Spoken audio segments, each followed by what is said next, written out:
আসসালামু আলাইকুম। আশা করি সবাই ভালোই আছেন। আজ আপনাদের জন্য রয়েছে খুবই মজাদার একটি নাস্তার আইটেম, পটেটো র্যাপড চিকেন। প্রথমে আমি নিয়ে নেব একটি চিকেন ব্রেস্ট এবং সেটাকে আমি ছোট ছোট টুকরো করে কেটে নেব।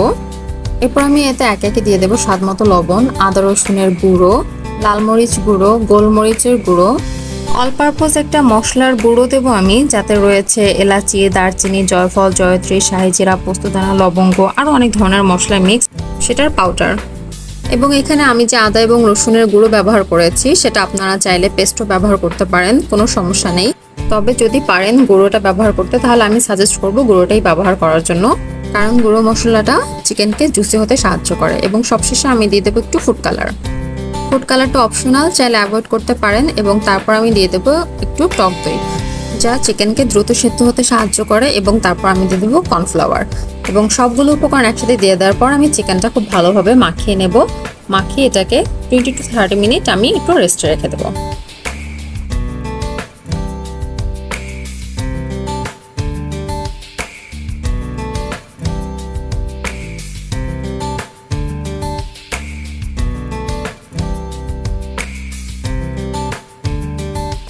চিকেনটা রেস্টে রেখে আমি চলে আসবো আমার সেকেন্ড পার্টে, যেখানে আমার প্রয়োজন হবে আলু।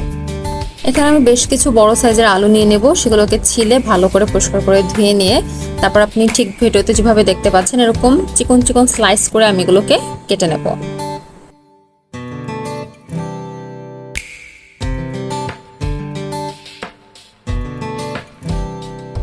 আলু কেটে নেওয়ার পর আমি চলে আসবো আমার থার্ড পার্টে, যেখানে আমি কোটিংয়ের জন্য অল্প কর্নফ্লাওয়ার পানিতে গুলে নেব। এবং এটা খুব বেশি ঘন হবে না, আবার অতিরিক্ত পরিমাণ পাতলাও হবে না, মিডিয়াম পরিমাণে ভাবে আমি পানি দিয়ে এটাকে গুলে নেব। এবং পানিটা নর্মাল ওয়াটার হলেই হবে।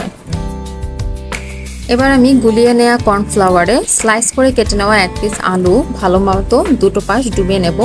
এবং তারপর ঠিক এর মিডলে আমি মাখিয়ে রাখা যেই চিকেনগুলো ছিল সেটার এক পিস চিকেন নিয়ে ঠিক মিডলে বসাবো। এবং মাংসটা আলুর সাথে আটকে রাখার জন্য একটি টুথপিক আলু এবং মাংসের সাথে আটকে দেব, ঠিক যেরকম আপনারা ভিডিওতে দেখতে পাচ্ছেন। এভাবে করে আমি বাকি চিকেন পিস এবং আলুর পিসগুলো দিয়ে সবগুলো বানিয়ে নেব।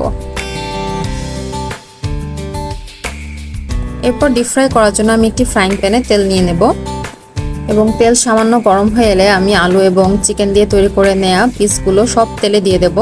আমি পুরো ভাজার প্রসেসটা করব মিডিয়াম আঁচে, কারণ আমার চিকেনটা ভালো মতো সেদ্ধ হতে হবে এবং আলু যেন পুড়ে না যায়, আবার চিকেন যেন কাঁচা থেকে না যায়, দুদিকেই খেয়াল রাখতে হবে। সো আমি খুবই আস্তে আস্তে এটা ভাজবো এবং বোথ সাইড ব্রাউন কালার হয়ে আসা পর্যন্ত আমি এটা ভেজে নেব।